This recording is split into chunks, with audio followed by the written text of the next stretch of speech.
Straight facts, homie. It's your boy Kate, man. You already know what time it is, man. I'm doing a little something new. I recently just saw the highly rated Get Out new movie by Peele, by Jordan Peele, actually. Director Jordan Peele. And everybody's talking about it on social media. And I wanted to give my personal reviews on it. If you haven't seen any of the commercials, you don't know what it's about.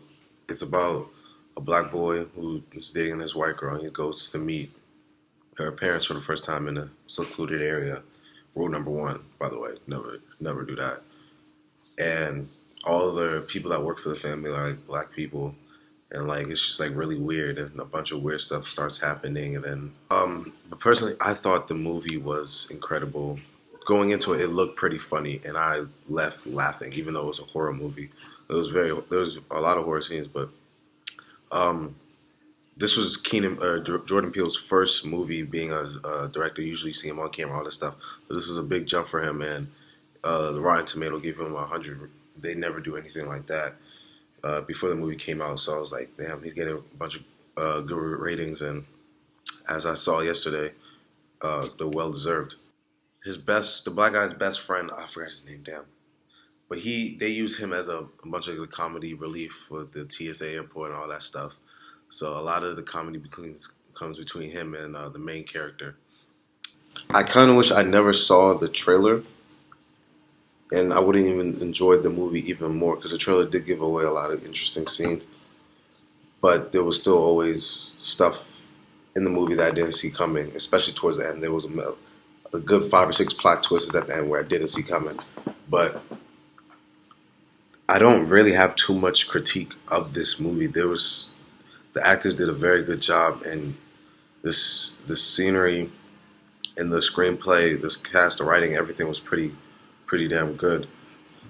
When the movie was starting off, it did a good job of giving you a storyline and a plot to go off of without giving you too much information. If you've never seen anything about it, I think it will be very. Obviously, I saw the trailer, so I knew some of the things that happened. But if you've never seen anything about it, you'll be very invested into it. When I went to, it seemed like a lot of the white people in the movie theater when I was watching it was being very uncomfortable.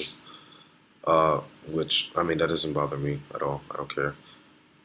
It's very race driven, even though in the movie when he's talking to the grandfather, he's talking about like, oh, why, or he asked him why he chooses black people to do these things. He was like, the race has nothing to do with it, which is complete utter nonsense. I wish they could have edited.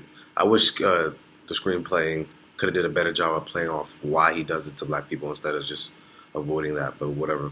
But as he's in the house, like I said, he goes to visit the family. The mother begins to do hypnotic things. Like first she tries to fix his smoking problem by hypnotizing him and gets him under the spell.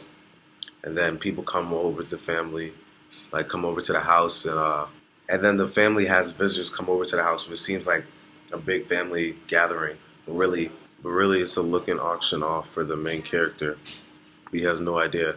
And then as the main character interacts with other black people and people that live on the reservation, he realizes that there's something off around about this place, and he wants to get out.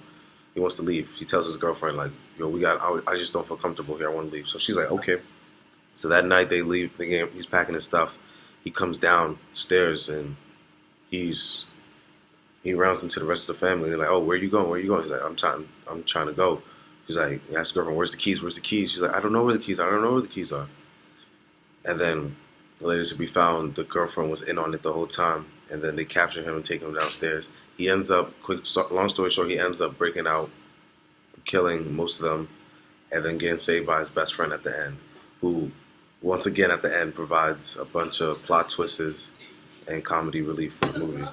Me personally, it was one of the best movies I've seen in a very long time. I enjoyed it, and I don't have too many negative things to say. And the way they ended the movie, there's possibly could be a part two, which is crazy because the girlfriend didn't die at the end, even though we seen her shot and left, and the other slave got away. It was never broken from the spell, and yeah, he never died like the other slaves. So hopefully, Mr. Peele, you did a good job of your first being a first job as director. That's a huge step for you.